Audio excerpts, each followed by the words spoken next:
रहमानिर्रहीम। अल्लाहुम्मा सल्लि अला मुहम्मदिन व आले मोहम्मद। अस्सलाम वालेकुम। कैसे हैं आप सब? उम्मीद करता हूँ सब खैरियत से होंगे। अल्लाह पाक आप सबको अपने हिफ्ज़ व अमान में रखे, सलामत रखे, आमीन। जनाब, आज की डेट है 27 फरवरी, डे है संडे। इस पर रूटीन मार्केट का डेली व्यू अपना आपके साथ शेयर करने वाला हूँ, जो कि होगा कल के लिए 28 फरवरी के लिए। कल मंथली क्लोजिंग भी होनी है। तो शुरुआत करते हैं जनाब मार्केट की समरी से। इंडेक्स ने जो अपने लास्ट सेशन की क्लोजिंग एडजस्ट की है 43,984 के पास की है। इंडेक्स ने जो पॉइंट्स गेन किए हैं 153.73 पॉइंट गेन किए हैं, जो कि बनता है 0.35%। इंडेक्स में जो वॉल्यूम जनरेट हुए हैं जनाब 90.03 मिलियंस के वॉल्यूम जनरेट हुए हैं, जो कि अपने 5 डेज़ का एवरेज वॉल्यूम बनता है जनाब 99.02 मिलियन, उसके बिलो हैं। इंडेक्स ने जो अपनी ओपनिंग दी थी 43,805 के पास से दी थी। अपना जो हाई पोस्ट किया है 44,192 का किया है। जो अपना लो पोस्ट किया है 43,805 का किया है। 24 पॉइंट इंडेक्स ने डिक्लाइन किए थे, और जो पॉइंट इंडेक्स ने ऐड किए थे वो 362 पॉइंट थे। और इन लास्ट जो क्लोजिंग एडजस्ट की है वो आपके सामने है। पॉजिटिव क्लोजिंग दी है। थ्रू आउट द डे जो इंडेक्स की पोजीशन रही है वो वॉलेटाइल रही है। अप कंपनीज 55 रही हैं, डाउन 32 रही हैं, अनचेंज 13 कंपनीज रही हैं। टॉप पॉइंट कंट्रीब्यूटर्स की बात करें तो नंबर 1 के अंदर एडवांसर में पीटीसी एफएफसी है जिसने 32.8 किए हैं। उसके बाद एमईबीएल है जिसने 27.8 किए हैं। उसके बाद एंग्रो ने 22.8 किए हैं। पैकेट ने जनाब 16.8 किए हैं। यूनिटी ने 15.8 किए हैं। अगर डिक्लेयर की बात करें नंबर 1 के ऊपर नेशनल बैंक रहा है एनबीपी, जिसकी न्यूज़ को आपको पता होगा कि यूएसए ने इसके ऊपर फ़ाइन लगाया है, जिसकी वजह से ये थोड़ा अंडर प्रेशर रहा है। और उसने इंडेक्स में से 29 पॉइंट डिक्लाइन किए हैं। उसके बाद पीपीएल ने 25 पॉइंट डिक्लाइन किए हैं। टीआरजी ने जनाब 19 पॉइंट डिक्लाइन किए हैं। ओजीटीसी ने 17 पॉइंट डिक्लाइन किए हैं। एमसीबी ने 14 पॉइंट इंडेक्स में से डिक्लाइन किए हैं। अच्छा जनाब, आप बात करते हैं फ्राइडे को कौन कौन सी कंपनीज वॉल्यूम लीडर स्टॉक्स रही हैं। नंबर 1 पे जनाब WTL है, जिसने ₹1.72 के ऊपर अपनी क्लोजिंग एडजस्ट की है। पॉजिटिव रहा है 2.38%। सेकंड नंबर पे फ्लाइंग का राइट शेयर है, जिसने ₹1.09 के ऊपर अपनी क्लोजिंग एडजस्ट की है। निगेटिव रहा है 8.40%। थर्ड नंबर पे टेली है जनाब, जिसने ₹13.85 के ऊपर अपनी क्लोजिंग एडजस्ट की है। निगेटिव रहा है 2.40%। उसके बाद GGL है, जिसने ₹80.11 के ऊपर अपनी क्लोजिंग एडजस्ट की है। निगेटिव रहा है 1.84%। उसके बाद यूनिटी फूड है, जिसने ₹26.65 के ऊपर अपनी क्लोजिंग एडजस्ट की है। पॉजिटिव रहा है 5.25%। बात करते हैं फ्राइडे के फाइनेंशियल रिजल्ट्स की। तो नंबर 1 पे हमारे पास जो कंपनी है वो FPRM है, जिसकी ईपीएस आई है 16 पैसा।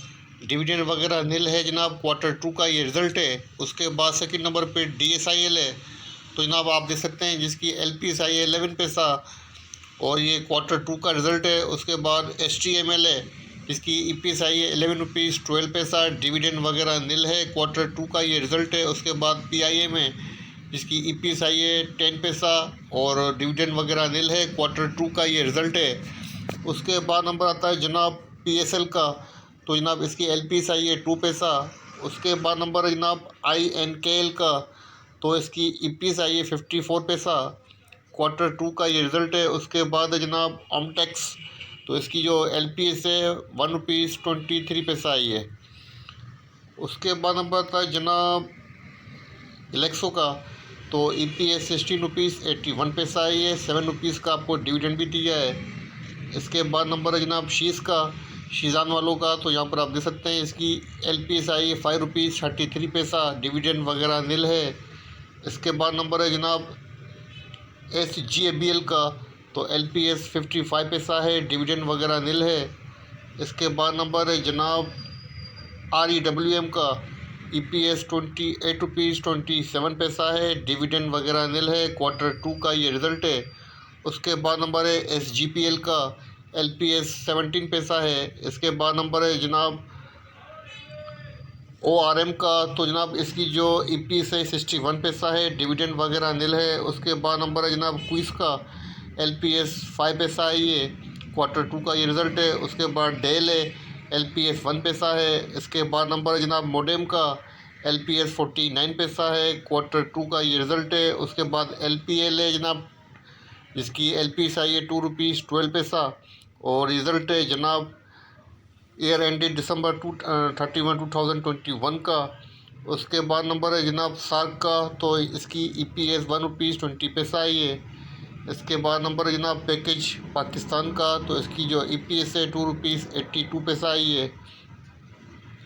उसके बाद नंबर है जनाब UBDL का, LPS 20 पैसा आई है। उसके बाद नंबर है जनाब ओबॉय का, तो LPS ₹2.76 आई है। इसके बाद FCSC का नंबर है, LPS 35 पैसा आई है। इसके बाद नंबर है जनाब ESBL का, LPS 20 पैसा है। उसके बाद नंबर है पेस का, LPS 28 पैसा है। उसके बाद नंबर है जनाब TRIPF का, इसकी जो EPS आई है ₹26.85 आई है। आपको ₹13 का डिविडेंड भी दिया है। इसके बाद नंबर है जनाब पेकीएल का, तो EPS 93 पैसा आई है। उसके बाद नंबर है जनाब सपत का, तो इसकी EPS ₹92.48 आई है। इसके बाद नंबर है जनाब BFMOD का, तो इसकी LPS शो नहीं हो रही है। उसके बाद नंबर है जनाब ATL का, तो EPS ₹9.84 है। आपको डिविडेंड भी दिया है ₹4.50 का और बोनस वगैरह भी दिया है 10%। अब बोनस शेयर दिए हैं या कैश दिया है ये मुझे मालूम नहीं है, लेकिन बोनस दिया है 10%। उसके बाद नंबर जनाब TPLI का, जिसकी EPS 90 पैसा आई है। इसके बाद नंबर है जनाब HATM का, LPS 28 पैसा है। इसके बाद नंबर है TGL का, EPS ₹10.70 आई है। उसके बाद नंबर है जनाब नेक्स्ट कैपिटल का, LPS 60 पैसा आई, 65 पैसा। इसके बाद नंबर है जनाब FIBLM का, LPS 6 पैसा आई है। उसके बाद नंबर आता है जनाब ICIBL का, इसकी जो EPS आई है 4 पैसा आई है। इसके बाद नंबर है जनाब अंटम का, ANTM का, तो जनाब इसकी EPS ₹4.22 है। इसके बाद नंबर जनाब एमको का है, तो EPS ₹1.23 है। इसके बाद नंबर है जनाब FSM का, तो EPS ₹118.36 है। तो जनाब ये थे फाइनेंशियल रिजल्ट्स। उसके बाद नंबर है जनाब PPVC का, LPS 15 पैसा आई है। उसके बाद जनाब रेडको है और EPS 20 पैसा है। काफ़ी सारे रिज़ल्ट है, मैं पढ़ के थक गया हूँ। उसके बाद नंबर है जनाब IDSM का, तो जनाब EPS ₹10.91 है। इसके बाद नंबर है जनाब SSOM का, तो EPS इसकी ₹3 आई है। उसके बाद नंबर है जनाब PPL का, EPS ₹5.41 है। डिविडेंड ₹1.50 का है। इसके बाद नंबर है जनाब ELCM का, EPS ₹1.43 आई है। डिविडेंड वगैरह निल है। उसके बाद CRTM में EPS ₹2.59 है। डिविडेंड वगैरह निल है। इसके बाद नंबर है जनाब BTL का, EPS ₹126.87 आई है। उसके बाद नंबर है जनाब BHAT का, तो EPS ₹271.46 आई है। डिविडेंड वगैरह निल है। इसके बाद नंबर है जनाब मरीब का, EPS ₹13.12 है। ₹10 का आपको डिविडेंड भी दिया है। इसके बाद नंबर है जनाब GATM का, तो EPS ₹1.96 आई है। और इसके बाद है ASTM, EPS ₹1.07 है। उसके बाद नंबर है जनाब LPGL का, EPS 10 पैसा है। इसके बाद नंबर है जनाब DFSM का, LPS 29 पैसा है। इसके बाद नंबर है इमेज का जनाब, EPS 4 पैसा है। इसके बाद नंबर है जनाब TM का, डिफ़ॉल्टर सेगमेंट के अंदर है, LPS 13 पैसा है।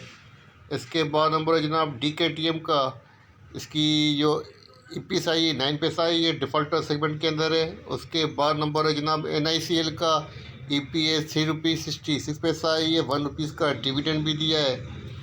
इसके बाद नंबर है जनाब DWTM का, LPS इसकी आई है जनाब 88 पैसा। इसके बाद नंबर है जनाब DADS का, तो जनाब इसकी LPS ₹2.29 आई है। इसके बाद नंबर SPL का है 13 पैसा की इसकी EPSI है। इसके बाद नंबर है जनाब आगा स्टील का, तो EPS 1 रुपीज़ 2 पैसा ही है। उसके बाद नंबर है जनाब MSCFL का, तो EPS 96 पैसा ही है। इसके बाद नंबर है जनाब GHNL का, तो इसकी जो EPSI है 79 पैसा ही है। उसके बाद नंबर है जनाब GATM का, EPS 3 रुपीज़ 47 पैसा ही है। इसके बाद नंबर है जनाब FECM का, LPS 16 पैसा ही है। उसके बाद नंबर है क्लोव का, तो LPS 70 पैसा है। इसके बाद नंबर है जनाब PSYL का, तो EPS 2 रुपीज़ 69 पैसा है। इसके बाद नंबर है जनाब UDPL का, तो इसकी जो EPSI है 46 पैसा ही है। उसके बाद नंबर है जनाब इंडू का, EPS 60 रुपीज़ 43 पैसा है। 30 रुपीज़ का डिविडेंड भी दिया है। तो जनाब ये थे फ्राइडे के फाइनेंशियल रिजल्ट्स। काफ़ी लॉन्ग लिस्ट थी। फ्राइडे की जो है वो इनसाइडर ट्रांजेक्शन मौजूद हैं। नंबर 1 पे हमारे पास जो कंपनी है वो EFUL है। इसके अंदर फ्राइडे को बाइंग हुई है 1500 शेयर्स की 184 की प्राइस के ऊपर। सेकंड नंबर पे जनाब FHM है, उसका ट्रेंड बाइंग के ऊपर है। 25 को भी इसके अंदर बाइंग हुई है। 2,94,000 शेयर की बाइंग हुई है 8 रुपीज़ 97 पैसा की प्राइस के ऊपर। थर्ड नंबर पे जनाब हमारे पास IBFL है, इसका ट्रेंड भी बाइंग के ऊपर है। फ्राइडे को इसके अंदर बाइंग हुई है 14,700 शेयर्स की 170 की प्राइस के ऊपर। इसके बाद जनाब INIL है, इसका ट्रेंड भी बाइंग के ऊपर है। फ्राइडे को उसके अंदर क्या हुआ है, बाइंग हुई है 20,000 शेयर्स की 119 रुपीज़ 20 पैसा की प्राइस के ऊपर। इसके बाद नंबर है जनाब शिदान वालों का, इसका ट्रेंड सेल के ऊपर है। फ्राइडे को क्या हुआ है, बाइंग हुई है 100 शेयर्स की 118 की प्राइस के ऊपर। इसके बाद नंबर है जनाब ABL का, तो ये ट्रांजेक्शन है 24 फरवरी की। तो लास्ट ट्रांजेक्शन को यहीं क्लोज करते हैं। अच्छा जनाब, आप बात करते हैं 25 फरवरी के कुछ डेटा की। तो शुरुआत करते हैं सेटलमेंट रेशियो से। मार्केट का ओवरऑल रेशियो 66% है, अच्छा रेशियो है। मार्केट का रेशियो काफ़ी दिनों से अच्छा आ रहा है। और जिस कंपनी का सबसे अच्छा रेशियो में नज़र आ रहा है 81% लक्की सीमेंट का है। इसके बाद 77% OGTC का है। और इसके बाद 69% TGL का है। और इसके बाद 52% WGL का है। ओवरऑल रेशियो काफ़ी अच्छा है, इनकरेज रेशियो है। अच्छा जनाब, आपके सामने 25 फरवरी का FIPLIPI डेटा पोर्टफोलियो इन्वेस्टमेंट मौजूद है। इसमें आप देख सकते हैं फॉरेन कॉरपोरेट्स और फॉरेन इंडिविजुअल की जो नेट पोजीशन है वो सेल के ऊपर है। 0.77 मिलियन की US मिलियन की उन्होंने सेलिंग की है। वीकली बेसिस के ऊपर इनकी 3.24 US मिलियन की सेलिंग नज़र आ रही है। और सबसे अच्छी सेलिंग जो इनकी नज़र आ रही है जनाब वो फॉरेन कॉरपोरेट्स की है। 1.19 बिलियन की उनकी सेल नज़र आ रही है। और ये ओवरसीज़ पाकिस्तानी की पोजीशन बाइंग के ऊपर है। 0.42 मिलियन की उन्होंने बाइंग की है। अच्छा जनाब, यहाँ पर देखते हैं कि किस सेक्टर के उन्होंने अच्छी खासी सेलिंग की है। तो 0.77 बिलियन की सेल नज़र आ रही है मुझे बैंक्स के अंदर। और इसके बाद जो इनकी सेल नज़र आ रही है मुझे जनाब 0.22 मिलियन की फूड के अंदर। और जनाब पावर सेक्टर के अंदर उनकी बाइंग नज़र आ रही है मुझे 0.18 मिलियन की। वो ऑयल एंड गैस एक्सप्लोर के अंदर नज़र आ रही है। इसके बाद चेक करते हैं जनाब लोकल डेटा की पोजीशन। तो लोकल डेटा में नंबर 1 पे आते हैं हमारे पास इंडिविजुअल की नेट पोजीशन फ्राइडे को बाइंग के ऊपर है। 1.78 मिलियन की नेट बाइंग की है। जिस सेक्टर के अंदर अच्छी बाइंग की है 0.54 बिलियन की वो है सीमेंट सेक्टर। 0.43 मिलियन की बाइंग की है बैंक्स के अंदर। 0.42 मिलियन की बाइंग की है टेलीकॉम सेक्टर के अंदर। इसके बाद नंबर आता है जनाब कंपनीज़ का। कंपनीज़ की नेट पोजीशन भी बाइंग के ऊपर है। 1.52 बिलियन की नेट बाइंग की है। जिस सेक्टर के अंदर अच्छी बाइंग की है 0.83 मिलियन की वो है बैंक्स के अंदर। इसके बाद नंबर आता है जनाब बैंक्स का। तो बैंक्स की नेट पोजीशन बाइंग के ऊपर है। 0.78 मिलियन की नेट बाइंग की है। और बैंक्स ने जिस सेक्टर के अंदर अच्छी बाइंग की है वो है सीमेंट सेक्टर। 0.28 मिलियन की बाइंग की है इन्होंने सीमेंट के अंदर। और सेलिंग की है 0.24 मिलियन की बैंक्स के अंदर। इसके बाद नंबर आता है जनाब म्यूचुअल फंड का। म्यूचुअल फंड की नेट पोजीशन सेल के ऊपर है। 4.57 मिलियन की म्यूचुअल फंड की सेलिंग है। म्यूचुअल फंड कंटिन्यू सेल के ऊपर है, अपना पोर्टफोलियो खाली कर रहा है और किसी भी वक्त अपना पोर्टफोलियो फिल करने की कोशिश कर सकता है। जिसकी वजह से मार्केट के अंदर भी आपको अच्छी खासी तेज़ी नज़र आएगी। जाहिर सी बात है, इनको भी बाइंग करना है और इन्वेस्ट करना है, खाली सेल ही नहीं करना है, सिर्फ सेल पर गुजारा नहीं करना है, और वापस ये म्यूचुअल फंड किसी भी वक्त बाइंग के ऊपर आ सकता है। फ़िलहाल म्यूचुअल फंड की पोजीशन नेट सेल के ऊपर है। 4.57 बिलियन की नेट इनकी सेलिंग है, और जिस सेक्टर के अंदर अच्छी सेलिंग की है 1.14 बिलियन की, वो है जनाब सीमेंट सेक्टर। उसके बाद 0.68 बिलियन की सेलिंग की है ऑयल एंड गैस के अंदर। उसके बाद हम बात है जनाब अदर्स इंस्टीट्यूट का, तो इनकी नेट पोजीशन बाई के ऊपर है, 0.59 बिलियन की नेट बाइंग है। और इसके बाद हम बात है ब्रोकर्स का, ब्रोकर्स की नेट पोजीशन भी बाइंग के ऊपर है, 0.03 बिलियन की नेट बाइंग है। जिस सेक्टर के अंदर अच्छी बाइंग की है 0.06 बिलियन की, और 0.07 बिलियन की बाइंग की है जनाब उन्होंने ऑयल एंड गैस एक्सप्लोर के अंदर। इसके बाद हम बात है इंश्योरेंस कंपनीज़ का, इंश्योरेंस कंपनी की शॉर्ट क्वांटिटी बाइंग के ऊपर है, 0.66 बिलियन की नेट बाइंग की है। जिस सेक्टर के अंदर अच्छी बाइंग की है 0.18 बिलियन की जनाब वो है सीमेंट सेक्टर। तो जनाब मुझे जो बाइंग नज़र आ रही है मोस्टली जो हमारे लोकल प्लेयर्स हैं वो सीमेंट सेक्टर के अंदर बाइंग के ऊपर हैं, और उसके बाद जो बाइंग भी नज़र आ रही है जनाब वो टेलीकॉम के अंदर नज़र आ रही है। और जो फॉरेन कॉरपोरेट्स और फॉरेन इंडिविजुअल्स जो सेलिंग कर रहे हैं वो बैंक्स के अंदर सेलिंग कर रहे हैं, 0.80 बिलियन की इनकी नेट सेलिंग नज़र आ रही है, अच्छी खासी सेलिंग। और इसके बाद सीमेंट सेक्टर के अंदर जो है फॉरेन कॉरपोरेट्स और फॉरेन इंडिविजुअल्स सेल कर रहे हैं सीमेंट सेक्टर और बैंक्स के अंदर। जनाब ये था सीपीएलपी डेटा 25 फरवरी का, फ्राइडे का। आप देखते हैं कि ओपन इंटरेस्ट डेटा की क्या पोजीशन है। अच्छा जनाब, आपके सामने टॉप 10 कंपनीज़ का ओपन इंटरेस्ट डेटा मौजूद है 25 फरवरी का। ओवरऑल जो डेटा है जनाब वो डिक्रीज़ हुआ है -24.4%। प्राइस इंक्रीज़ हुई है क्योंकि इंडेक्स की जो क्लोजिंग हुई है पॉजिटिव हुई है, लेकिन डेटा जो है वो अनसर्टेनिटी को इंडिकेट कर रहा है। और कंपनी वाइज जिसका मुझे चेंज नज़र आ रहा है वो है जनाब 42.8%। टीआरजी का डिक्लाइन हुआ है, टीआरजी की प्राइस भी डिक्लाइन हुई है, तो इस वजह से हम कुछ कह नहीं सकते हैं। उसके बाद सेकंड नंबर पे यूनिटी का है, 39.4% डिक्लाइन हुआ है, प्राइस इंक्रीज़ हुई है, इसका मतलब है अनसर्टेन पोजीशन है। उसके बाद 22.1% डिक्लाइन हुआ है पीएसओ का, और 15.3% जो है जनाब डिक्लाइन हुआ है टीपीएलपी का। अच्छा ना, तो ये था फरवरी का डेटा। मार्च का डेटा देख लेते हैं, क्योंकि अब ज़ाहिर सी बात है लोगों ने अपनी पोजीशन शिफ्ट कर ली होगी। बाकी इसकी एडजस्टमेंट जो है वो इस वीक भी चलेगी, तकरीबन ट्यूसडे तक चलेगी, और ट्यूसडे के बाद ओपन इंटरेस्ट डेटा की जो पोजीशन है वो क्लियर होगी। तो मार्च की पोजीशन देख लेते हैं। मार्च के अंदर जो है ओपन इंटरेस्ट डेटा जो है जनाब इंक्रीज़ हुआ है 47.8%। प्राइस भी इंक्रीज़ हुई है, तो अच्छी पोजीशन है। और सबसे ज़्यादा मुझे चेंज नज़र आ रहा है 91.7% यूनिटी का। यूनिटी की प्राइस भी इंक्रीज़ हुई है, यूनिटी की लॉन्ग पोजीशन को इंडिकेट कर रहा है 36.4%। टीआरजी की जो है वो ओपन इंटरेस्ट इंक्रीज़ हुआ है, प्राइस डिक्लाइन हुई है, इसका मतलब है टीआरजी के अंदर शॉर्ट पोजीशन को इंडिकेट कर रहा है। इसके बाद हम बताता है जनाब 67.3%। डबल जीएल का जो है वो इंक्रीज़ हुआ है, और डबल जीएल की प्राइस भी डिक्लाइन हुई है। इसके बाद जनाब 47% जनाब टीपीएलपी का इंक्रीज़ हुआ है, और टीपीएलपी की प्राइस मुझे याद नहीं आ रही इसलिए कुछ कह नहीं सकता। बहरहाल अभी हम ओपन इंटरेस्ट डेटा को जस्ट ऑब्ज़र्व करेंगे, इसकी पोजीशन जो है ट्यूसडे के बाद ही वाज़ेह होगी, तो अभी आप डेटा के ऊपर ज़्यादा गौर फिक्र मत कीजिएगा। अब चलते हैं डायरेक्ट हमारे चार्ट की तरफ। अच्छा जनाब, आपके सामने इंडेक्स का डेली चार्ट ओपन है। डेली चार्ट के ऊपर यहाँ पर आप देखें इंडेक्स ने जो अपनी क्लोजिंग एडजस्ट की है, बुलिश डोजी कैंडलस्टिक के ऊपर अपनी क्लोजिंग एडजस्ट की है, और इंडेक्स जनाब अब डाउनवर्ड की तरफ है। और इंडेक्स की जो अब यहाँ पर अपनी सपोर्ट थी, अपनी सपोर्ट को मैनेज करके इंडेक्स ने अपनी क्लोजिंग एडजस्ट की है। 43,900 के अराउंड इंडेक्स के पास सपोर्ट रीजन था, जिसको इंडेक्स ने मैनेज किया है। अब इंडेक्स के पास जनाब जो फर्स्ट बनेगी सपोर्ट वो यहाँ बनेगी 43,770 के अराउंड, और इसके बाद जो इंडेक्स के पास सपोर्ट बनेगी जनाब वो यहाँ बनेगी 43,600 के अराउंड। मतलब आप नहीं समझ लें 43,750 से लेके 600 के अराउंड इंडेक्स के पास सपोर्ट रीजन है।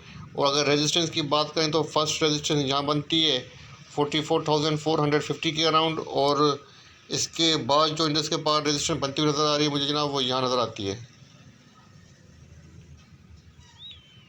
44,700 के अराउंड।